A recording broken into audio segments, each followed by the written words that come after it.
Preston says, male 34 US. Since my breakup, I have been trying to get over a slight depression. Naturally. Naturally. Naturally. Did I say naturally? Naturally, I did. Uh, he says, I try to be active, but can't be more than 20 to 30 minutes. I have no energy. It's been 6 months. Mm-hmm.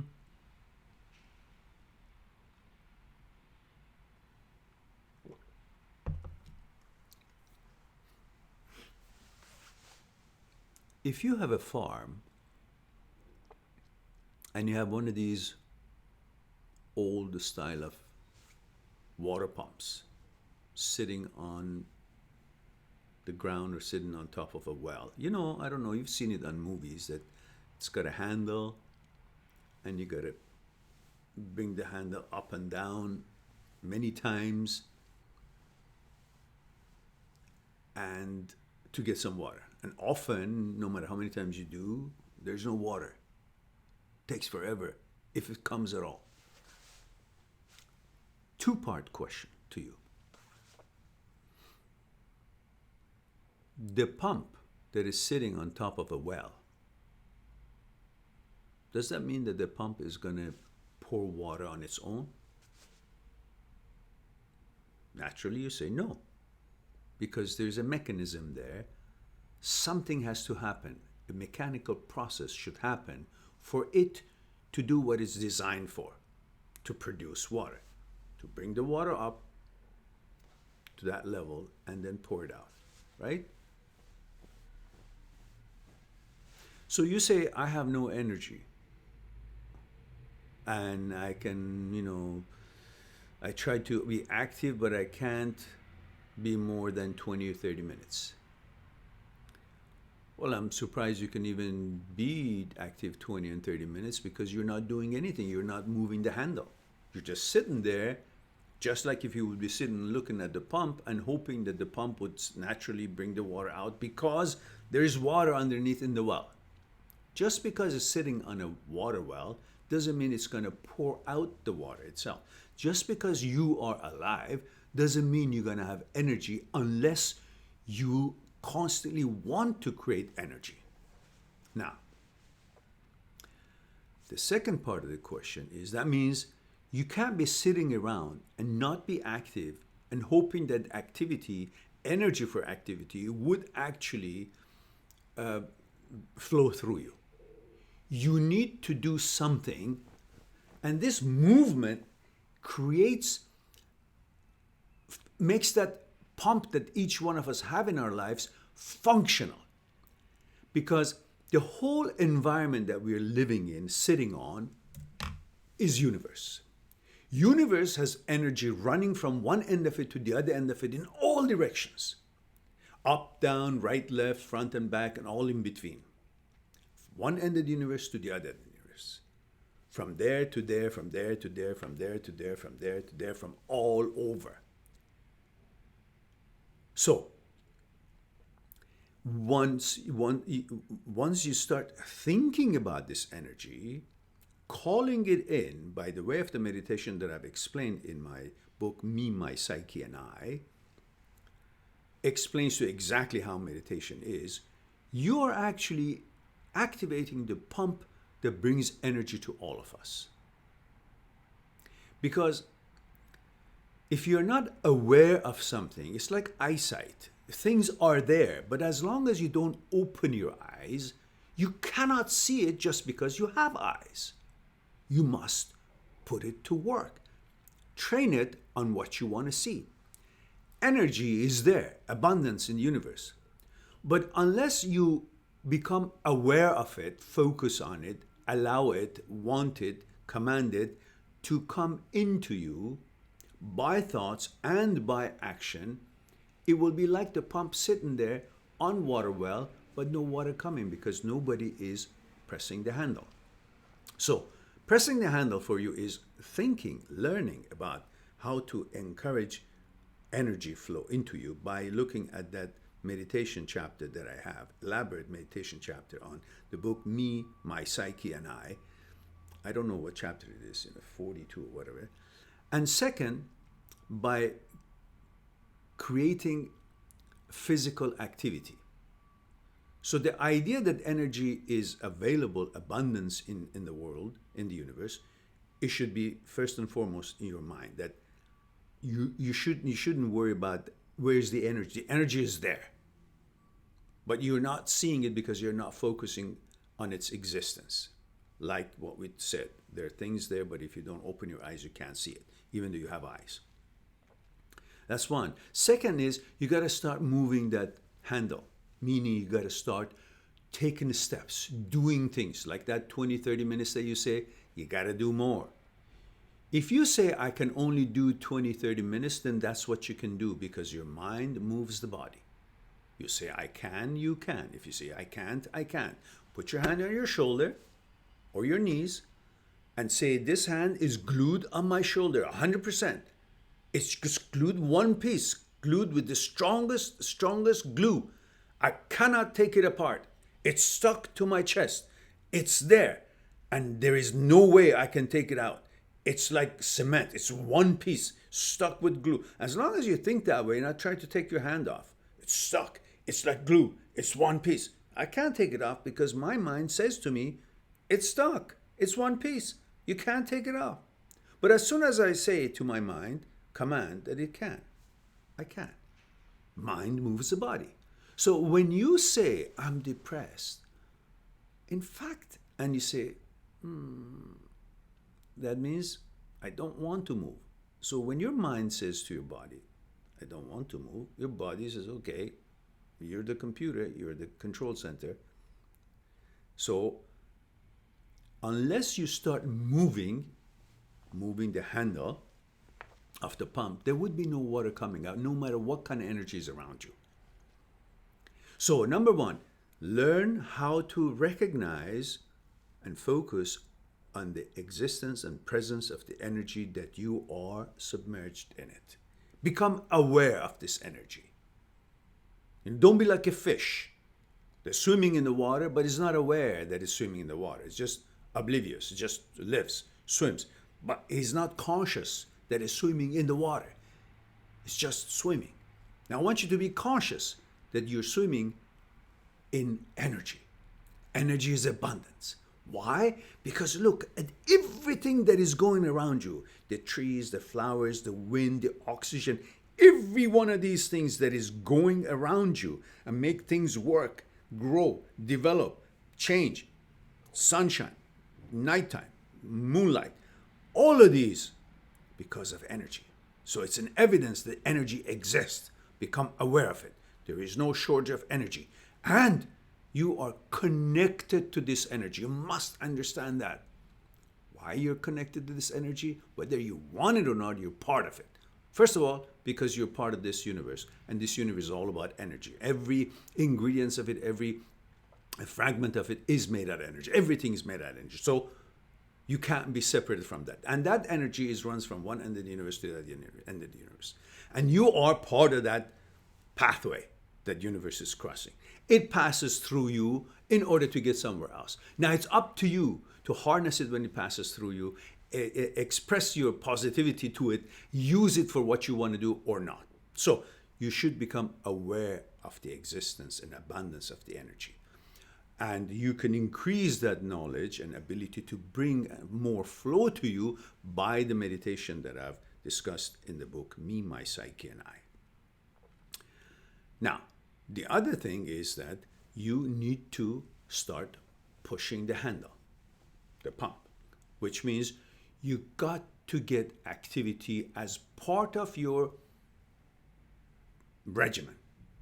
It's like you eat, like you sleep, like you say, I don't want to move. Now you got to say, I do want to move. Once you command you do want to move, your body tends to listen further. When the 20 or 30 minutes comes up and you don't want to do it anymore, you say, I do, I want, I will. Because you're the boss, not how you feel. Your feeling is part of you, not you part of your feeling. Most of us give in to our feelings. I feel sad. Oh, I feel happy. These are feelings that are part of you. Not that you are part of it. You can command, I'm not sad. In the middle of your crying, you can command, don't want to cry. And you will see, you will stop crying. What I'm trying to tell you is the feelings that you express yourself through, or something that you feel, is not what dominating you and making you be who you are. It's you who can command that feeling to continue or stop. It's all energy. And if you have the command of the energy runs through you, or you want to unleash it on something, you can make the difference. If you go in front of the mirror, in the middle of your crying, your sadness, just say, I don't want to be sad. I don't want to cry. I want to laugh. Ha ha ha. It looks a little bit crazy, and just make sure other people don't see you, otherwise they think you're nuts. But it works.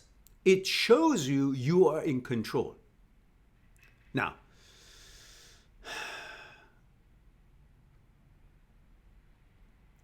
recognizing the existence of the energy, that you are part of this energy, you are therefore, as part of the energy, makes you be one with the universe, part of the universe.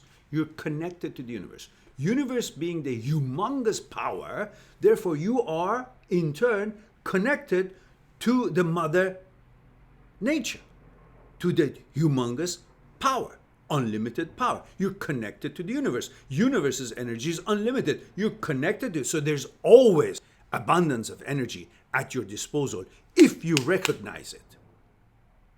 You can fall asleep and say, oh, I don't have energy. Just like I close my eyes and say, I can't see anything. Well, of course, because you didn't call on it. Call on it. Open your eyes. Whoa! It exists. I can see it. I believe it.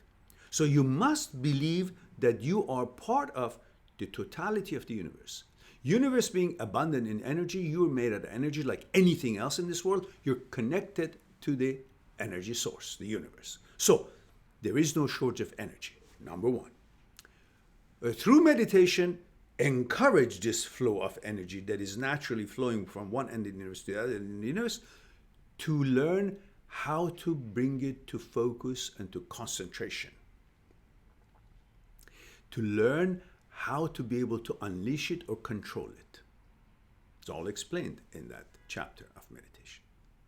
Number three, you start promoting activities in order to use this energy. Because the more you use of this energy, the more place it will be created for the energy to flow more. It's no different than you have a glass of water and you fill it up to the rim and you say, that's it, it's filled up. How can you get more water in this glass? You say, I can, it's full. Yes, you can. By pouring some of it out onto ground, onto flowers, help something to grow, use this water that is filled up in this. Then you have created more space for more water, fresh water, so you can pour. So by using, commanding to put to work the energy that flows through you, whatever it is that you have recognized of it, by using it, you're giving the energy out, spending the energy, creating space for more fresh energy that is flowing through you towards one end of the universe to the other universe, and you're in the between, fill you up with more. In that way, you're promoting your understanding and your ability to control the flow and encourage the flow and bring more flow, be aware of more flow, use the flow, and suddenly you will see what you are thinking that you can't or you don't have is just in your thoughts. Because you are allowing the emotion to tell you you are part of it, rather than you telling the emotion that you are part of my creation. What I feel, remember it says feel. I feel. I feel. It doesn't say feel I. What I feel, that means feeling is part of I. What I feel is what I am creating. Feeling is not me. Feeling is part of me. So if you look at it that way, then you see you're in command. You're the master. You can say, yes, I am depressed because I say, and I say, I want to defeat this feeling and I want to change that feeling. Therefore, I'm going to go to the gym. Then I'm going to go for a walk. Then I'm going to be happy.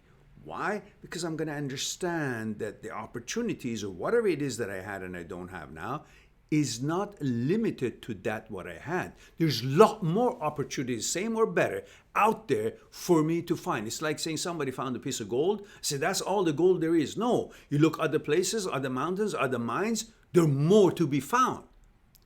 For that reason, you don't have to think or fight or kill each other for that piece of gold. There are a lot more out there. And if you lose that piece of gold, you can't despair. You can go and find other because you believe and you know for a fact that there is a lot more of that same thing or better is out there. Same thing here. Whatever you feel you've lost, you've summed up the whole world into that particular whatever it was. Your bicycle, or your car, your money, your relationship. And you think it's all one. The whole life is condensed into that. No, they're all also like your feelings, part of your life, part of life. They're not the whole entirety of life. Once you have made your relationship to be a representation of your total existence and experience of life, then when it doesn't work, you think you've lost the totality of your experience in life and chances and opportunities. So you should change your definition of what that relationship should mean to you. What that girl, if your relationship with your girlfriend or wife, what that wife or what that girl should mean to you, how much it should mean to you. It should mean to you as long as you also mean as much to them as they mean to you. Once they change their mind and you try to resolve it and things don't resolve, then you start also diminishing what they're supposed to mean to you to equal to what you mean to them, which means behold, be okay. It's all right. You can find others who would like to be part of your world, part of your life. And you can find wonderful compatibilities, wonderful qualities in them just as well. Do not sum up one relationship or one woman, or if you're a woman, one man, or whatever your relationship, do not sum up one relationship. In this case, we just talk about what kind of relationship, then you switch it around to whatever your type of relationships. Do not sum up one woman to be your entirety of experience of life.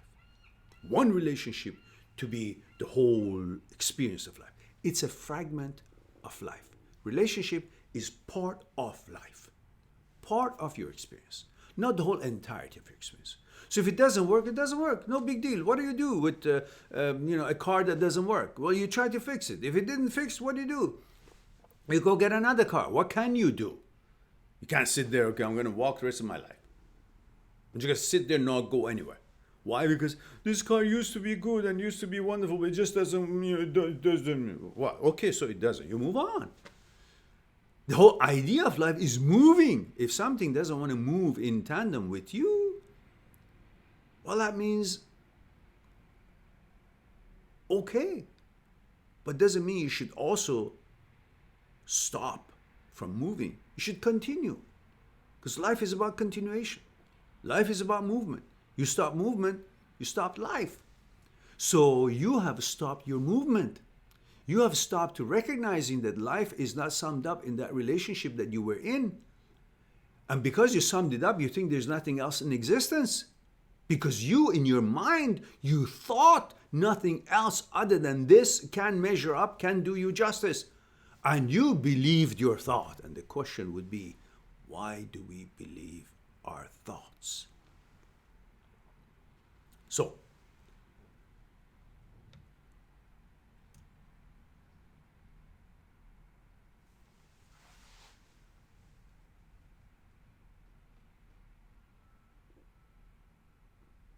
I think I had other things in my mind to say which I might have forgotten. So if you treat yourself in that way, you will see that you don't have to lay there and think you're depressed.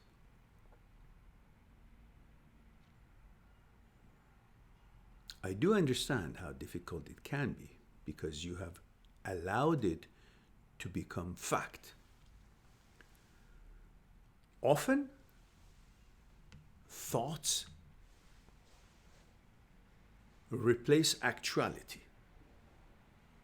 Thoughts put you in a certain frequency that you believe that is what you should operate on. That frequency is the frequency that you should resonate, and that is it. Why? Because you thought of it. And you believe your thoughts. And that's the problem. That we believe our thoughts. When the thoughts of depression, when thoughts of the world is ending, the thoughts of that she was the best, and the thoughts of that I don't have her, the thoughts of that therefore I can't be happy, comes to you, you believe it. Why? Why do we believe our thoughts?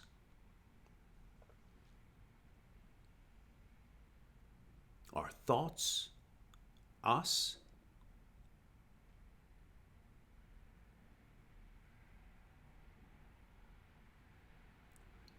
are thoughts different than us?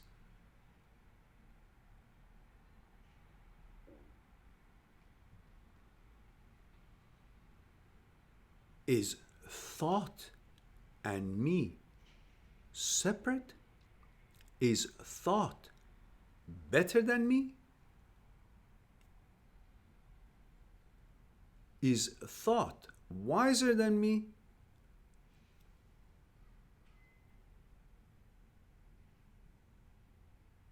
Why do we believe our thoughts? Well, that's a topic that I can discuss it in another question, because that's going to go deep, and this whole thing will turn into a 2-hour lecture, which I didn't intend it to be. However, this was important, but perhaps we can discuss that if you guys are interested, why we believe our thoughts. And if I get feedbacks from you, maybe we can continue on that. But for now, we just take a break, and I take a look at other questions. I hope it was something to help you out.